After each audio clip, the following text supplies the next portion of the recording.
So hi all. So Namakam, this is the sixth part of our video. There is one of another important area, that is sale and leaseback transaction.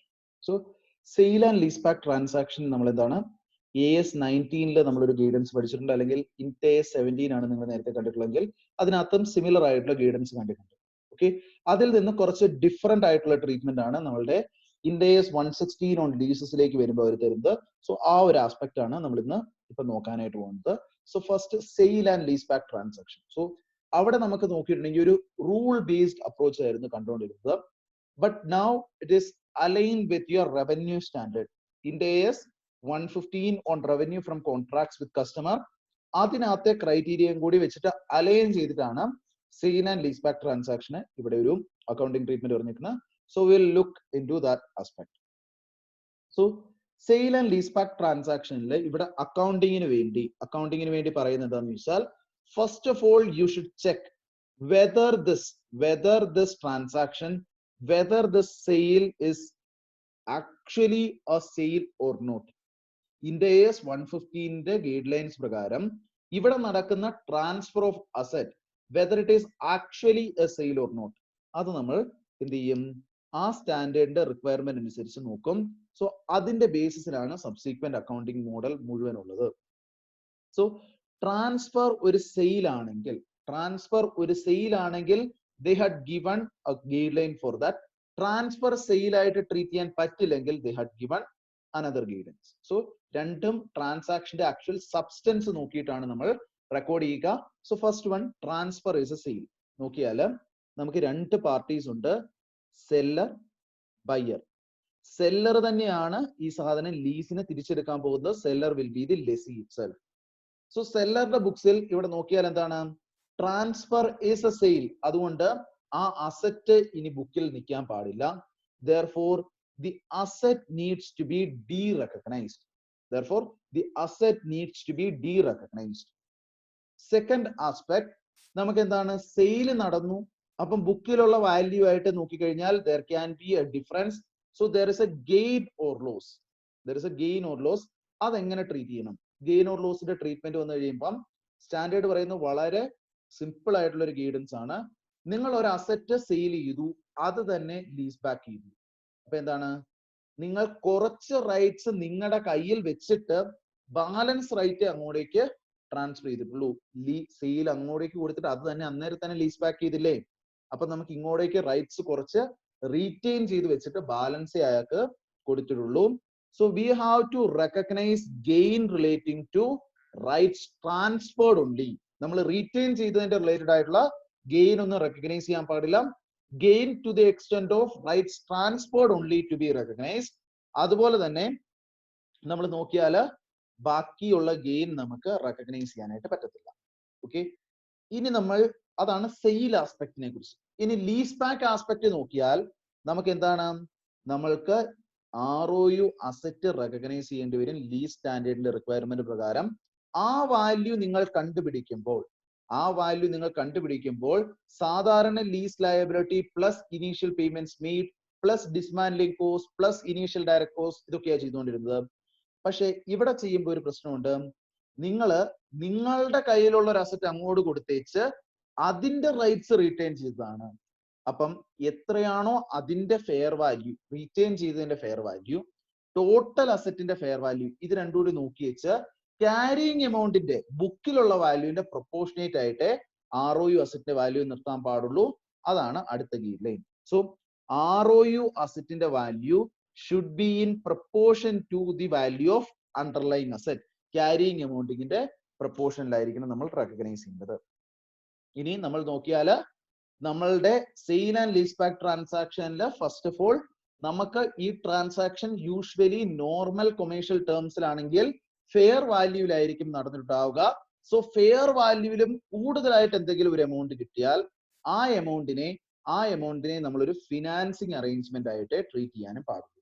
Okay, ഇൻറ്റ് AS109 കീഴിലുള്ള ഒരു financing arrangement ആയിട്ട് fair വാല്യൂവിലും excess ആയിട്ടുള്ള ഒരു amount കിട്ടിയാൽ consider ചെയ്യാൻ പാടുള്ളൂ. ബാക്കി മുഴുവൻ ട്രീറ്റ്മെന്റ് എന്താണ്, സെയിൽ വാല്യൂ ആയിട്ട് കൺസിഡർ ചെയ്യേണ്ടത് ഫെയർ വാല്യൂവിന്റെ എമൗണ്ട് ആയിരിക്കും. എന്നിട്ട് റിക്വയർമെന്റ് അപ്ലൈ ചെയ്യുക. ഓക്കെ, ഇത്രയാണ് നമ്മളെ സംബന്ധിച്ചിടത്തോളം സെല്ലർ ലെസിയുടെ ഗൈഡ് ലൈൻ. അപ്പം ഇതിനകത്ത് gain relating to rights transferred എങ്ങനെ കണ്ടുപിടിക്കണം, ROU asset in proportion to carrying amount എങ്ങനെ കണ്ടുപിടിക്കണം, അതാണ് നമുക്ക് എന്താണ് നെക്സ്റ്റ് ഒരു ചെറിയ ഉള്ളത്. സോ അതിനുവേണ്ടി വളരെ സിമ്പിൾ ആണ്. Gain that can be recognise, gain relating to rights transferred എന്ന് പറഞ്ഞാൽ that will be total gain minus gain relating to rights retained. Okay, simple ആണല്ലോ. So gain relating to rights retained എന്തായിരിക്കും, നമ്മുടെ total gain into right നമ്മൾ retain ചെയ്തതിന്റെ present value എന്തായിരിക്കും, നമ്മൾ lease liability ആയിട്ട് ക്രിയേറ്റ് ചെയ്യുന്ന amount. So present value of lease liability divided by അസറ്റിന്റെ ഇപ്പോഴത്തെ വാല്യൂ. സോ ഈ പ്രൊപ്പോർഷനിൽ നമ്മൾ ഗെയിൻ എത്രയുണ്ടെന്ന് നോക്കിയാൽ അതായിരിക്കും നമ്മൾ എന്ത് ചെയ്തേക്കുന്നത്, റീറ്റെയിൻ ചെയ്തതിന്റെ റിലേറ്റഡ് ആയിട്ടുള്ള ഗെയിൻ. സോ അതൊഴിച്ച് ബാക്കിയുള്ള കോമ്പണന്റ് ആണ് എന്ത്, ട്രാൻസ്ഫർ ചെയ്ത് റിലേറ്റഡ് ആയിട്ടുള്ള gain. So this is the guidance you have to apply in this case. ഇനി ROU അസറ്റിനും സെയിം ബേസിസ് ക്യാരിയിങ് എമൗണ്ട് നമ്മുടെ കയ്യിലുണ്ട്. സോ ടോട്ടൽ അസറ്റിന്റെ ഫെയർ വാല്യൂ ഇതാണ്, അതിൽ റീറ്റെയിൻ ചെയ്തതിന്റെ fair value will be present value of lease liability. അതുകൊണ്ട് carrying amount into present value of lease liability divided by fair value of asset. ഇതായിരിക്കും നമ്മൾ എന്ത് ചെയ്യുക, ലെസ്സിയുടെ ബുക്കിൽ ROU അസറ്റിന്റെ വാല്യൂ ആയിട്ട് ട്രീറ്റ് ചെയ്യുക. ലീസ് ലയബിലിറ്റി കോൺട്രാക്ടിന്റെ ബേസിസിൽ എന്ത് പേ ചെയ്യേണ്ടി വരുമോ അത് നമ്മുടെ ബുക്സിൽ അതേപടി നമ്മൾ റെക്കഗ്നൈസ് ചെയ്യുകയും ചെയ്യും. ഇതാണ് നമ്മുടെ സെയിൽ ആൻഡ് ലീസ് ബാക്ക് ട്രാൻസാക്ഷന്റെ കേസിൽ ലെസ്സിയുടെ ബുക്സിലെ സെല്ലർ ലെസ്സിയുടെ ബുക്സിലെ treatment. So we will take an example. നമ്മുടെ കയ്യിൽ ഒരു 5 ലക്ഷം രൂപ ക്യാരിയിങ് എമൗണ്ട് ഉള്ള ഒരു അസറ്റ് ഉണ്ടായിരുന്നു. ഇത് നമ്മൾ 7 ലക്ഷം രൂപയ്ക്ക് വിറ്റു. ഇത് 7 ലക്ഷം രൂപയ്ക്ക് വിറ്റു. അതിനുശേഷം എന്താണ്, that has been lease back. Okay, this has been lease back for 4 years. Okay, lease back for 4 years. അതിന് ഓരോ വർഷവും 1 ലക്ഷം രൂപ വെച്ച് ലീസ് റെന്റൽസ് പേ ചെയ്യണം. ഇതിന്റെ പ്രസന്റ് വാല്യൂ ഞാൻ കണ്ടുപിടിച്ചു വന്നപ്പം അതിന്റെ value is 3,50,000. Okay, present value is 3,50,000. ഇതാണ് സിറ്റുവേഷൻ എങ്കിൽ how this treatment should be done, how this accounting needs to be done, അതാണ് നമ്മൾ നോക്കാം. അപ്പൊ നമ്മൾ എന്താണ് ഫസ്റ്റ് നമ്മൾ നോക്കുവാണ്, ടോട്ടൽ ഗെയിൻ എത്രയുണ്ട്, നമുക്ക് 7 ലക്ഷം രൂപയാണ് അസറ്റിന് കിട്ടിയേക്കുന്ന sale value and carrying amount is 5 lakh. ഇതാണ് ഇതിന്റെ ഫെയർ വാല്യൂ. ഫെയർ വാല്യൂവിൽ തന്നെയാണ് ട്രാൻസാക്ഷൻ നടന്നിരിക്കുന്നത്. സോ ടോട്ടൽ ഗെയിൻ എത്രയാണ്, 2 ലക്ഷം രൂപ. So total gain will be 2 lakhs. ഇതിൽ gain relating to rights retained, gain relating to rights retained എത്രയായിരിക്കും, നമ്മളെ സംബന്ധിച്ചിടത്തോളം ടോട്ടൽ 2 ലക്ഷം രൂപ ഗെയിൻ ഉണ്ട്. ഓക്കെ, ഇൻടു അസറ്റിന്റെ present value of lease liability എത്രയാണ്, present value of lease liability that is 3,50,000 divided by total value, fair value of asset എത്രയാണ്, 7,50,000. Sorry 7 lakh. Therefore total amount നമുക്ക് എത്രയാണ്, റൈറ്റ്സ് റീറ്റെയിൻഡിന്റെ റിലേറ്റഡ് ആയിട്ടുള്ള ഗെയിൻ 1 ലക്ഷം രൂപയാണുള്ളത്. So rights transferred related ആയിട്ടുള്ള gain എത്രയായിരിക്കും, balance വരുന്ന 1 lakh rupees. Balance 1 lakh rupees. ഇതാണ് നമ്മുടെ സിറ്റുവേഷൻ. ഈ സിറ്റുവേഷനിൽ ഞാൻ എന്ത് ചെയ്യുവാണ്, സോ അപ്പൊ എനിക്ക് റെക്കഗ്നൈസ് ചെയ്യേണ്ട ഗെയിൻ ഇത്രയാണെന്ന് കിട്ടി. ഓക്കെ, ലീസ് ലയബിലിറ്റി 3,50,000 റെക്കഗ്നൈസ് ചെയ്യണമെന്ന് കിട്ടി. 5 ലക്ഷം രൂപ എന്റെ ബുക്കിൽ വാല്യൂ ഉണ്ടായിരുന്നു, അതിനെ ഞാൻ എടുത്തു കളയണമെന്ന് കിട്ടി. ഇനി എന്താണ്, ROU അസറ്റ് ഏത് വാല്യൂവിൽ ഞാൻ കാണിക്കണം, ROU asset should be in proportion to carrying amount. So എന്ത് ചെയ്യണം, ക്യാരിയിങ് എമൗണ്ട് എത്രയാണ്, നമ്മളെ സംബന്ധിച്ചിടത്തോളം 5 ലക്ഷം രൂപയാണ്. 5 lakh into present value of lease liability എത്രയാണ്, 3,50,000. So 3.5 lakhs divided by fair value of asset or sale value അത് എത്രയാണ്, 7 lakh. അപ്പം എന്റെ ROU അസറ്റ് ഞാൻ ഏത് വാല്യൂവിൽ റെക്കഗ്നൈസ് ചെയ്യും, 2,50,000 റെക്കഗ്നൈസ് ചെയ്യും. സോ ഇനി ഇതിന്റെ ജേർണൽ എൻട്രി ഞാൻ എങ്ങനെ പാസ് ചെയ്യുമെന്ന് ഞാൻ നോക്കുവാണ്. സോ എന്നെ സംബന്ധിച്ച് നോക്കുവാണെങ്കിൽ എനിക്ക് ഇങ്ങോട്ടേക്ക് 7 ലക്ഷം രൂപ വന്നു. So bank account debtor 7 lakhs. എന്റെ ബുക്സിൽ ഞാൻ ഇനി എന്ത് ചെയ്യണം, ഞാൻ എന്റെ ബുക്സിൽ 2.5 ലക്ഷം രൂപ ROU അസറ്റ് ആയിട്ട് റെക്കഗ്നൈസ് ചെയ്യണം. ബിക്കോസ് റൈറ്റ്സ് റീറ്റെയിൻ ചെയ്ത് ഇത്രയാണ്. So ROU asset account debtor 2,50,000. 2.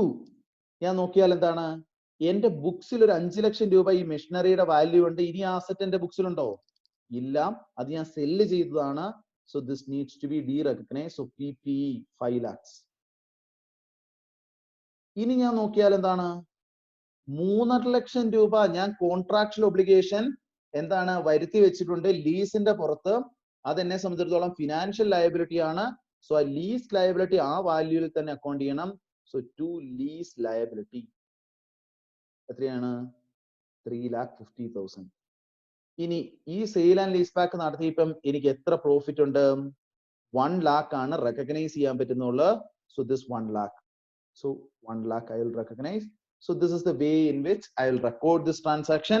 ഈ ROU asset ഞാൻ എന്ത് ചെയ്യും? ഇത് ഞാൻ എന്റെ 4 years ആണ് റൈറ്റ് ഉള്ളത്. ആ പീരിയഡിൽ അമോർട്ടൈസ് ചെയ്യും. ഓക്കെ. ഈ 3,50,000 എന്താണ്? ഡിസ്കൗണ്ട് ചെയ്യാൻ യൂസ് ചെയ്ത റേറ്റ് വെച്ചിട്ട് ഇൻട്രസ്റ്റ് കോസ്റ്റ് കാണും. 1 lakh റീപേയ്മെന്റ് ഓരോന്നും വെച്ചിട്ട് ഞാൻ റീപേയ്മെന്റ് ഷെഡ്യൂൾ പ്രിപ്പയർ ചെയ്യും. അതിന്റെ ബേസിൽ അക്കൗണ്ട് ചെയ്യും. So this is the treatment in the books of seller lesson. ഇനി ബയർ ലെസറിന്റെ ബുക്സിലെ ട്രീറ്റ്മെന്റ് വളരെ സിമ്പിൾ ആണ്. He will account this as A purchase. Okay. And ഇതിപ്പം ഫിനാൻസ് ലീസ് ആണോ ഓപ്പറേറ്റിംഗ് ലീസ് ആണോ എന്ന് നോക്കി വെച്ച് അതിന്റെ ഒരു നോർമൽ ട്രീറ്റ്മെന്റും അയാളുടെ ബുക്സിൽ നടത്തും. So this is the treatment when it comes to your buyer lessor. So he will account for this purchase of asset. Then he will check the classification of lease. Based on that, he will account for that transaction. ഇനി നമുക്ക് എന്താണ് transfer sale അല്ലാത്ത സിറ്റുവേഷനിൽ എന്താണ് സംഭവിക്കുന്നത് നോക്കാം. Transfer sale അല്ലാത്ത situation എന്ന് പറഞ്ഞാൽ എന്താണ്? നമ്മൾ ഇവിടെ സെയിൽ ആൻഡ് ലീസ് ബാക്ക് എന്ന് പറഞ്ഞൊരു സംഭവം നടത്തി. അത് ഇൻഡേസ് 115 ആ ട്രാൻസ്ഫർ ഇൻഡേസ് 115 സെയിലിന്റെ ഡെഫിനേഷൻ മീറ്റ് ചെയ്യുന്നില്ല. കൺട്രോൾ അങ്ങോട്ടേക്ക് പോയിട്ടില്ല. നമ്മുടെ കയ്യിൽ തന്നെയാണ് അസറ്റിന്റെ മുഴുവൻ കൺട്രോൾ നിൽക്കുന്നത്. ബിക്കോസ് ഇൻഡേസ് 115 റവന്യൂ റെക്കഗ്നൈസ് ചെയ്യാനായിട്ടുള്ള കണ്ടീഷൻ എന്താ? control of the goods has to be transferred to the buyer. So control അങ്ങോട്ടേക്ക് പോയിട്ടില്ല. That means ഇതൊരു ലീസേ അല്ല, ഇതൊരു സെയിലേ അല്ല. ബിക്കോസ് അയാളുടെ കയ്യിൽ കൺട്രോൾ കിട്ടാതെ തിരിച്ച് നമുക്ക് ഇങ്ങോട്ടേക്ക് കൺട്രോൾ തിരിച്ചു തരാനായിട്ട് പറ്റില്ലോ. Right to control an asset നമുക്ക് കിട്ടിയാലല്ലേ ഇവിടെയും ലീസ്ഡ് അസറ്റ് ആയിട്ട് നമ്മൾ റെക്കഗ്നൈസ് ചെയ്യുള്ളൂ. അപ്പം കൺട്രോൾ അയാളുടെ കയ്യിലേക്കും പോയിട്ടില്ല, നമുക്ക് തിരിച്ചും വന്നിട്ടില്ല. ശരിക്കും അങ്ങോട്ടും ഇങ്ങോട്ടും പൈസ കൊടുക്കുന്നത് മാത്രമേ നടക്കുന്നുള്ളൂ. So in substance, this is not a sale and lease back. In substance, this is just a financing arrangement. So നമ്മൾ എന്ത് ചെയ്യണം? കിട്ടിയ കൺസിഡറേഷനെ ഫിനാൻസിങ് അറേഞ്ച്മെന്റ് ആയിട്ട് ട്രീറ്റ് ചെയ്യണം. കൺട്രോൾ അങ്ങോട്ടേക്ക് ഷിഫ്റ്റ് ആവാത്തത് കൊണ്ട് അസറ്റിനെ നമ്മുടെ ബുക്സിൽ കണ്ടിന്യൂ ചെയ്യണം. നോർമൽ ട്രീറ്റ്മെന്റിൽ വേണം ചെയ്യാൻ വേണ്ടി. ബയ്യറുടെ ബുക്സിൽ എന്ത് ചെയ്യണം? ബയ്യറുടെ ബുക്സിൽ അയാളെ സംബന്ധിച്ചിടത്തോളം കൺട്രോൾ കിട്ടിയിട്ടില്ല. So he cannot account for purchase of asset. So asset will not be recognized. Then അയാളെ സംബന്ധിച്ചിടത്തോളം അയാൾ ഒരു ലോൺ കൊടുത്തതുപോലെ മാത്രമാണ് he has to account it as a financing arrangement. Okay, this is the treatment when it comes to your sale and leaseback transaction. Okay, thank you.